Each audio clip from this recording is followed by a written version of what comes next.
वालेकुम रहमतुल्लाहि बरकत। सुनानी इब्ने माजा को हदीस नंबर 3375। हज़रत अबी हुरैरा रज़ियल्लाहु तआला अन्हु फरमाए, हुस्सा सल्लम ने फरमाए, जो दारू पीते वो ऐसा है जैसा कोई मुशरिक मूर्ति पूजा करती है। हदीस सुनानी इब्ने माजा हदीस नंबर 3375। हज़रत अबी हुरैरा रज़ियल्लाहु तआला अन्हु থেকে বর্ণিত, তিনি বর্ণনা করেন যে প্রিয় নবী রাসূল সাল্লাল্লাহু আলাইহি ওয়াসাল্লাম বলেছেন, যে মদ পান করে সে পাপের দিক দিয়ে মূর্তি পূজাকের সমতুল্য গুনাহগার। হাদিস ইবনে মাজাহ। ব্যাখ্যা, নবী করিম কি বলেছেন? যে মদ খায় সে মূর্তি পূজাকের সমতুল্য গুনাহগার, অর্থাৎ সে মুশরিক। না আমি মুসলিম হতে পারে ভাই, তোর কোনো ভালো কাজ নেই, তোর সবই না পাক, এটা বলে তুই ভালো? যে ভালো ভালো সেই তুই তোর লোক। নবী করিম তোর বলেছে মুশরিক, তুই মূর্তি পূজাকের মতো গুনাহ করছিস।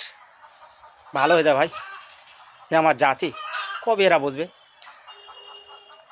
সহিহ বুখারী মুসলিমে 86 হাদিসে হযরত আয়েশা সিদ্দিকা রাদিয়াল্লাহু আনহা থেকে বর্ণিত, তিনি বর্ণনা করেন নবী করিম সাল্লাল্লাহু আলাইহি ওয়াসাল্লাম বলেছেন, সমস্ত নেশার উদ্রেক করে তরল জাতীয় সকল কিছুই হারাম। মদ গাঁজা এগুলো সবই হারাম ভাই। বিড়ি সিগারেট হারাম, জর্দা হারাম, গুল হারাম।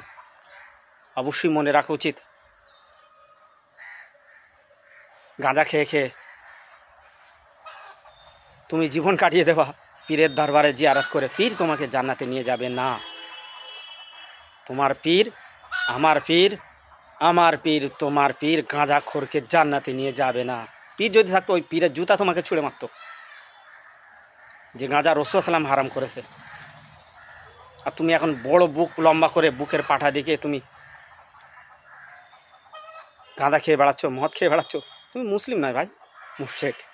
রাসূল সাল্লাল্লাহু আলাইহি ওয়াসাল্লাম বলেছেন তুমি মূর্তি পূজা করছো, তুমি মূর্তি পূজাকে সমতুল্য গুনাহগার, চিরজাহান্নামীরা।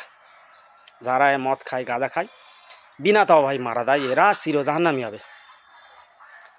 কোরআন আর হাদিস বলতে ভাই আমি বলিনি, কোরআন আর হাদিস নেয়াজ মুসু করে দেখ, সব বোঝা যাবে।